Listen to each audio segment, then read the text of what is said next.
Hello नमस्कार। आप सभी साथियों का विकास आरंभ में बहुत बहुत स्वागत एवं अभिनंदन है।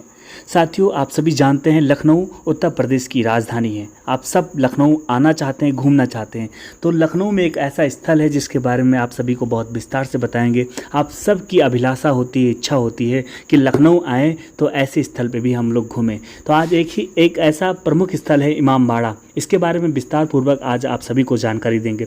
मैं चाहूँगा आप अंत तक बने रहें ताकि आप भी इस जानकारी को समझें और अपने यार दोस्तों को भी समझाएं।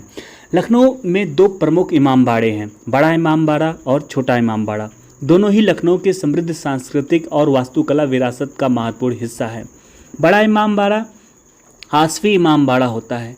इसके बड़ा इमामबाड़ा के बारे में निर्माण, उद्देश्य, महत्व, वास्तुकला तथा आकर्षण और अन्य जानकारी भी हम आप सभी को देंगे। उसी के साथ साथ हम आप सभी को आज बताएंगे छोटा इमामबाड़ा, जिसको हुसैनाबाद इमामबाड़ा मुबारक बोलते हैं। इसके निर्माण, मकसद, अन्य और निष्कर्ष, इन सारी चीज़ों के बारे में हम बताएंगे। तो सबसे पहले हम बड़ा इमामबाड़ा की बात करते हैं, जिनको आसफी इमामबाड़ा भी कहते हैं।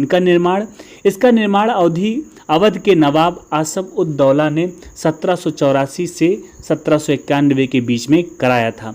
उद्देश्य, 1785 में पड़े भीषण अकाल के दौरान लोगों को रोजगार देने के उद्देश्य से इसका निर्माण शुरू किया गया था। महत्व, यह शिया मुसलमानों के लिए एक महत्वपूर्ण इबादत गाह है और मुहर्रम के महीने में यहाँ कई श्रद्धालु आते हैं।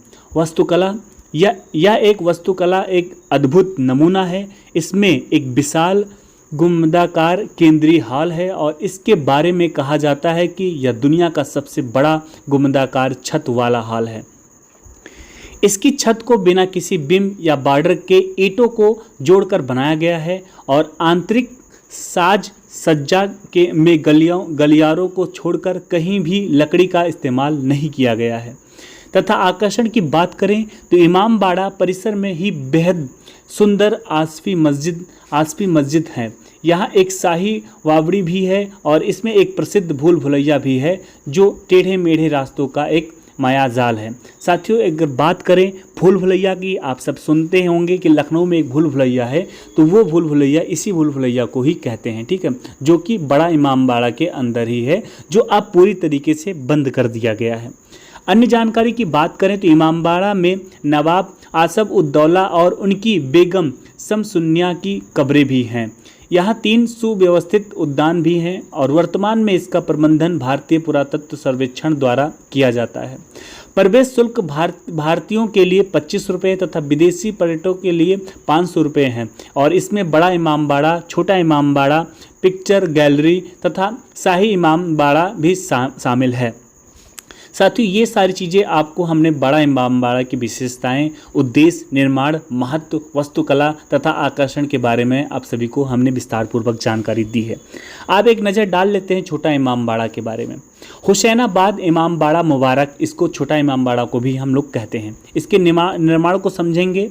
इसका निर्माण अवध के नवाब मोहम्मद अली शाह ने 1837 में शिया मुसलमानों के लिए एक इमामबाड़ा या एक मंडली हाल के रूप में करवाया था। मकसद, इसे उनके और उनकी मां के लिए एक मकबरे के रूप में बनाया गया था, जिन्हें यहीं दफनाया गया।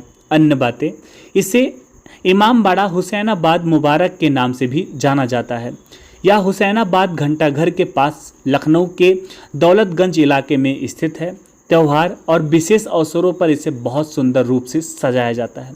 साथियों, आप लखनऊ आते हैं तो मैं यही कहूँगा आप सभी से एक बार इमामबाड़ा ज़रूर आना, क्योंकि लखनऊ की ताजगी, लखनऊ की खूबसूरती इमामबाड़ा ही एक बहुत बड़ा अहम हिस्सा हो जाता है। निष्कर्ष की बात करें तो लखनऊ के इमामबाड़े, खासकर बड़ा और छोटा इमामबाड़े, न केवल शिया मुसलमानों के धार्मिक महत्व के स्थान है, बल्कि यह अवध की वास्तुकला और सांस्कृतिक का अद्भुत एक उदाहरण भी है। तो आई होप चीज़ों को आप समझ गए होंगे। अगर आप सभी ने इमामबाड़ा घूमा है तो मैं चाहूँगा आप मुझे कमेंट में बताएं और आपको इमामबाड़ा में घूमकर कैसा लगा। अगर आप कभी इमामबाड़ा नहीं आए हैं, अगर आपकी इच्छा है तो आप भी कमेंट में मैसेज कर सकते हैं। इसी के साथ वीडियो अच्छा लगा हो तो वीडियो को लाइक करना, चैनल पे पहली बार जुड़े हैं चैनल को सब्सक्राइब करना, क्योंकि ये विकास आरंभ है। अगर आप विकास आरंभ से जुड़ेंगे तो आपका भी आरंभ प्रारंभ होगा। जय हिंद, वंदे मातरम।